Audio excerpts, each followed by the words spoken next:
All right, let's check this out. Question number 12 happens to, 2012. Question number 1 happens to deal with this company, Steve Rail, that's providing transportation from one city to another city, kind of acting like a monopoly, right? But it says here that they are incurring economic losses. So when we see this, it says using a correctly labeled graph, show each of the following. Steve Rail's loss minimizing price and quantity, which is the same as the profit maximizing, and then label it a certain way. So let's get that drawn right now.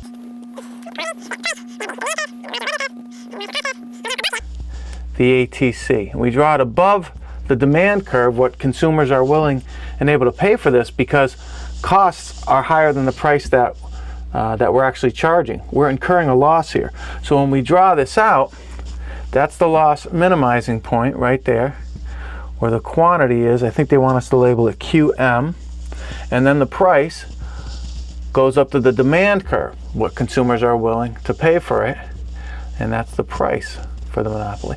Keep in mind that the ATC is way above here, okay?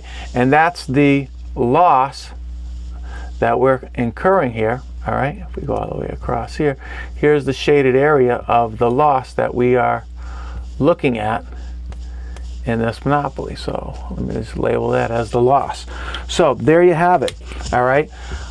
Our monopoly operating with a loss. It says shade the area of economic loss, but it also says show the allocatively efficient point. This is the point where society would like to see things being produced at, but it's not happening, okay? And that's this point right here. And I'm going to label that down here, and I want us to label that QE. So when we look at that QE, so let's take a look at the next question. It says, if Steve Rail raised the price above PM identified in part A1, would total revenue increase, decrease, or not change at all? Explain. Well, this is what I try to tell our kids to do. When you're involved with the test, you got that, your notes in front of you. You got that sheet there. You want to make sure that you can write your answer down, but then next to it, any notes that might help you. And I think one of the big ones is understanding that at that zero marginal revenue, all right, when we go above here, anything to the left of this is elastic, all right? Anything to the right is inelastic on this curve, on this graph here. And so if it's inelastic, that means if price goes up, total revenue is going to go down. If price goes down, total revenue is going to go up. And it's inelastic if price goes up and total revenue goes up, which makes a lot of sense, right? If price goes down, then total revenue is going to go down. So when we have this little, we can draw this out. We have that little note card there, a little note that you can kind of draw out there and look at that and see like, well, this is what's going to happen in B. All right. Steve Rail's total revenue, if price goes up, they're saying if they raised it above that, if price goes up, total revenue would go down, okay? And it asks us to explain, all right? Price is in the elastic range where the marginal revenue is greater than zero. For C, it asks, assume a per unit subsidy is provided to Steve Rail. So per unit subsidy would be every time I provide a train ride from one city to the other city, I would get some money from the government. And each time that I provide that train ride, I'm incurring some losses, right?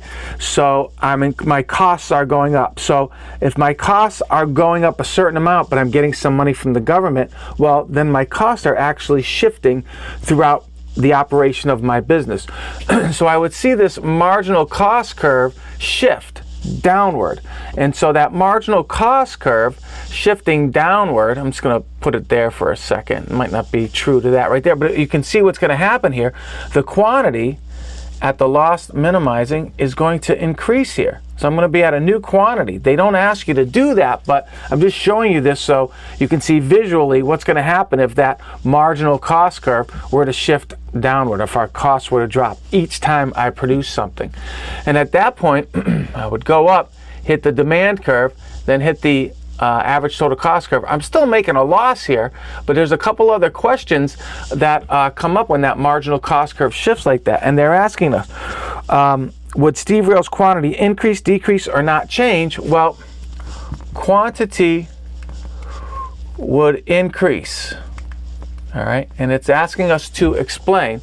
And the reason is because the marginal cost curve shifts down and intersects marginal revenue at a higher quantity. Then it says, will consumer surplus increase, decrease, stay the same? Well, let's look and see where consumer surplus was before. Consumer surplus was from this price, all right, out, up, like that. Okay, that makes sense to you. Now consumer surplus, if you can see where that new price is, all right, doesn't tell us to draw that. I'm just showing you where the new price is. Well, take a look at that. Look at consumer surplus now. Boom, boom, boom. There's more of a consumer surplus, right? So when we look at that, that's kind of a good thing, right? We like to see more consumer surplus. So next question says, assume instead that a lump sum, so consumer surplus increases. Okay. D asks, assume instead that a lump sum subsidy is provided to Steve Rail for the short run. Answer the following. Will the deadweight loss increase, decrease, or not change? Well, what's going to happen here is the deadweight loss will not change, because if you look up here and you see where that deadweight loss, there's not going to be any change in the marginal cost curve or marginal revenue curve. So there's no change in the loss minimizing quantity. Okay, and then D2 asks the question, will Steve Rail's economic losses increase, decrease, or not change? Well, losses will decrease. It's a lump sum, guys. Lump sum's not going to change these per unit costs here. That lump sum, basically what's going to happen, let's say if you had a $3 million loss at the end of the year, but the government came along and said, hey, listen, I'm going to give you $2 million. Well, they give you that $2 million. It's a lump sum. Doesn't mean it affected how you are operating throughout the year or where your marginal costs are each time you provided that service of the train ride from one city to the next. It just means that they're going to give you $2 million. All right, a lump sum subsidy, so your losses are actually only $1 million. Okay, so losses will decrease there. And that's 2012 question number 1.